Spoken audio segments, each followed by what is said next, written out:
মারাত্মক সমস্যায় পড়েছি, গাড়িটা খারাপ হয়ে গেছে মাঝ রাস্তায়। তো হ্যালো এভরিওয়ান, আজ ডেইলি ব্লগ 25 ডে চ্যালেঞ্জের ডে 15। আর আমি এখন বাজার থেকে কিছু জিনিসপত্র নিয়ে যাচ্ছি, এই যে দেখতে পাচ্ছ, এগুলো একটা কাজে লাগবে।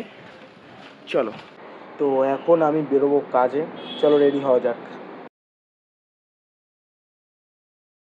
তো আমি মধ্যমগ্রাম থেকে প্রথম রাইডটা নিয়ে এসেছি রাজারহাটে, নারায়ণপুরে। তো এখানে এসে একটা সমস্যা হয়ে গেছে, সেটা হচ্ছে আমার গাড়িটা স্টার্ট হচ্ছে না। কাস্টমার এই লোকেশনের 350 মিটার আগে থেকে সমস্যাটা হলো। তো কিক মেরে স্টার্ট হচ্ছে, বাট একটুখানি যাওয়ার পর থেকে আবার স্টপ হয়ে যাচ্ছে, এই সেম প্রবলেম। তো কাস্টমার আমার 350 মিটার উনি হেঁটেই গেলেন, খুবই ভালো কাস্টমার। এই যে দেখতে পাচ্ছ আমি এখন রাজারহাটে আছি, এই দেখবে স্টার্ট হচ্ছে না, দেখো কোনো একটা সমস্যা হয়েছে, বুঝতে পারছি না। ব্যাটারিতে কোনো সমস্যা তো হয়েছে, সেলফ স্টার্টটার প্রবলেম ছিল। কিকে স্টার্ট করছি, ধরো এখানে স্টার্ট করবো, ওখানে গিয়ে আবার থেমে যাবে।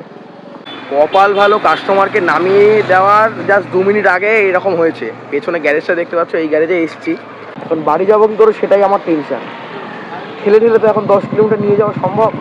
একমাত্র এখন দুটো সিস্টেম আছে বাড়ি যাওয়ার, এক হচ্ছে হেঁটে, আর এক হচ্ছে কেউ যদি আমাকে মানে অন্য গাড়ির সঙ্গে যদি বেঁধে আমাকে নিয়ে যায়, বা বাইকে ঠেললো পা দিয়ে, সেটা কে করবে? আমার কপালটা এতটাই ভালো, রাস্তায় যেতে যেতে 4খানা, এ নিয়ে 4 নম্বর গ্যারেজ আমি পেলাম। মানে কার্বোরেটর সমস্যা আছে, ব্যাটারি সমস্যা আছে, যত সমস্যা একবারে ধরা পড়েছে।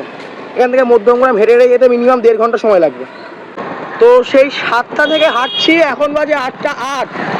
এখন ঢুকে গেছি মধ্যমগ্রাম এলাকার গঙ্গানগরে, হাঁটতে হাঁটতে পৌঁছে গেছি। এখন দাদাকে ফোন করলাম যে দাদা তুমি আসো এখানে। দাদা আসছে বাইক নিয়ে, দেখা যাক, দাঁড়িয়ে থেকে লাভ নেই।